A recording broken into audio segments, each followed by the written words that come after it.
Today, in partnership with the Queensland Government, the AIS and Central Queensland University, we announce a world-leading athlete wellbeing project, which is the Parenthood Recommendations.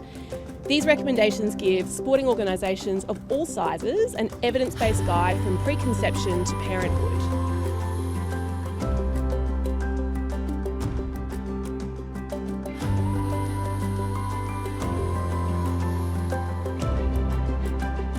My name is Jasmine Titova. I'm a PhD candidate from CQUniversity in the Australian Institute of Sport, and my research investigated the challenges that elite athletes face during preconception and pregnancy and developed best practice recommendations to help sporting organisations support them better. My name's Bowden. I'm a higher research degree candidate with Central Queensland University in partnership with the Queensland Academy of Sport. The impact I'm hoping to see is that we have our athletes return and be successful. So they come back from having a child and win those gold medals. Hi, I'm Mel Heyman from CQUniversity Australia, and I'm an Associate Professor for Health Sciences. So I was a recreational athlete myself. I fell pregnant with my first child and I had some really conflicting advice and I wasn't sure what to do or what I could and couldn't do. And that really, I guess, was the foundational motivation and inspiration for establishing two partnerships, one with the Queensland Academy of Sport and the other with the Australian Institute of Sport, to help drive research so that we could aim to address some of those research gaps so that our athletes at the end of the day have a greater chance of being involved in sport and staying in sport for longer. Yeah, I think there's a lot of myths about what athletes can and can't do. So historically, athletes were essentially told to go home and rest and just do nothing until they gave birth. And now we know that being physically active is actually a very good thing during pregnancy, and a lot of these athletes can train right up until they give birth, and of course they modify their training as appropriate with supervision, but yeah, they're staying quite fit, and that obviously helps them with their return later. So I trained right through my pregnancy. I was in gym the morning I went into labour, which this time around feels crazy to me.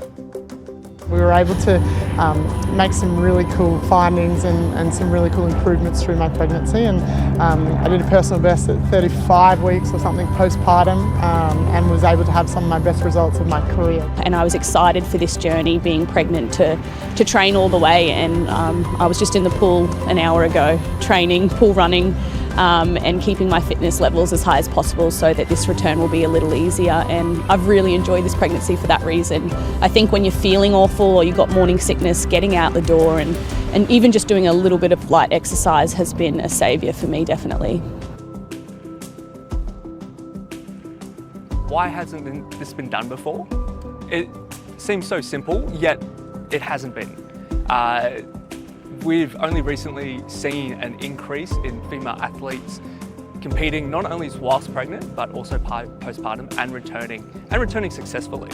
On the pregnancy side, pretty much everyone I spoke to had no idea what needed to be considered, who needed to be involved and when it needed to be considered when managing a pregnant athlete. So even sports physicians had no formal training whatsoever on pregnancy for elite athletes, so they were left to figure it out on their own. Thank you to Central Queensland University, and most importantly, thank you to the incredible women who are here today redefining what athletes are capable of.